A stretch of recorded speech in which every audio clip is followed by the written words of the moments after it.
ओवैसी साहब, मान लीजिए आपने पूरे देश में पिछले 10, 12, 15 साल में खास तौर पर घूम घूम कर बहुत कोशिश की कि मुस्लिम अपनी अलग लीडरशिप तैयार करे। ये आपका मानना था कि कांग्रेस हो, बाकी विपक्षी दल हो जो सेक्युलर खुद को कहते हैं, सबने मुसलमानों के साथ धोखा किया। अपना अलग नेतृत्व मुसलमानों को बनाना चाहिए, जिसमें आप जाहिर है खुद को प्रोजेक्ट करने की कोशिश कर रहे थे। लेकिन ओवैसी साहब, पूरे देश में बताइए, जहां जहां जाकर आप चुनाव लड़े, ज्यादातर जगह आपकी जमानत जब्त हुई है। मुसलमान अभी भी हैदराबाद के बाहर सिर्फ कुछ एक ही जगह आपको मानता है। आप गलत कर रहे। इम्तियाज जलील को औरंगाबाद की पार्लियामेंट सीट से 3,25,000 करीब वोट मिले। कहां जमानत जब्त हुई? कहां जमानत जब्त हुई? अख्तरुल ईमान हमारे बिहार के अध्यक्ष हैं, बड़े काबिल लीडर हैं, नेता हैं। उनको करीब 2 लाख के करीब वो वोट मिले किशनगंज से।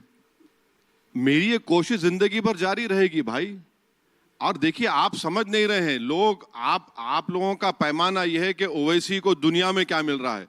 भाई, मेरी ये लड़ाई सिर्फ दुनिया के लिए होगी या नहीं होगी अलग बात है, मगर मुझे तो जब मैं मर जाऊंगा तो कभी उठाया जाऊंगा, अल्लाह के पास जवाब देना पड़ेगा। तो मैं कोशिश कर रहा हूं। तो अभी तक क्यों कामयाबी नहीं मिल रही है? आपको कैसे लग रहा है मैं कामयाब नहीं हो रहा हूं? उतनी सीटें नहीं आ रही हैं, उतना वोट नहीं मिल रहा है। भाई देखिए, कम से कम आज जितने पॉलिटिकल पार्टीज है, जहां पर हमारी पार्टी कैंडिडेट खड़ा करती है, वहां पर उनको परेशानी शुरू हो जाती है। वहां पर उनको मालूम हो जाता है। मेरा बोलना यह है कि भारत की राजनीति में अगर किसी एक कम्युनिटी को डेलिबरेटली पॉलिटिकली मार्जिनलाइज कर दिया गया तो मुसलमान है। कहां है बताइए आप? पार्लियामेंट में कितने जीत के आ रहे? 4.5%। क्योंकि वोट बटा हुआ है ना। अरे बटावा है तो फिर ब्राह्मण समाज के लोग, अपर कास्ट समाज के लोग, ओबीसी समाज के लोग कैसे जीत कर आ रहे? आज अपर कास्ट और ओबीसी समाज के लोग बराबर, जितना उनका पॉपुलेशन है उतने उनके एमपीस पार्लियामेंट में। मुस्लिम समुदाय टैक्टिकल वोटिंग करता है ओवैसी साहब। उसको अगर दिल्ली में ये लगता है कि आम आदमी पार्टी जीत रही है तो वो केजरीवाल को वोट देता है। नहीं, मुस्लिम समुदाय के कंधे के ऊपर एक बंदर को बिठा दिया गया पिछले 40 साल से, और वो बंदर पुकार के बोलता है कि बेटा तुम सिर्फ सेकुलरिज्म के ऊपर नाचो। जिस दिन हम इस बंदर को निकालकर जमीन पर फेंकेंगे और बोलेंगे तू जाकर उनके कंधे पे बैठ जा, केजरीवाल के, कांग्रेस के, जब हमारा देखेंगे आप। मगर हमको 40 साल से बोला गया नहीं नहीं, आपको सेकुलरिज्म जिंदा रखना है।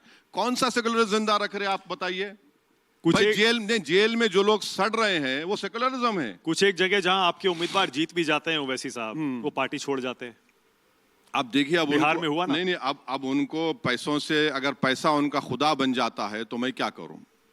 बिक जाते हैं, लोग खरीद लेते हैं, तो ये होता है। तो कोई हम तकलीफ मुझे जरूर है। तकलीफ इस बात की है कि उन जालिमों ने उस सीमांचल की जनता को पीठ में खंजर मारा। तो खैर, अब विधानसभा के चुनाव आ रहे, देखेंगे कितना जीतेंगे वो हारेंगे, बताएंगे आप। अभी फिलहाल कितने एमएलए हैं आपके?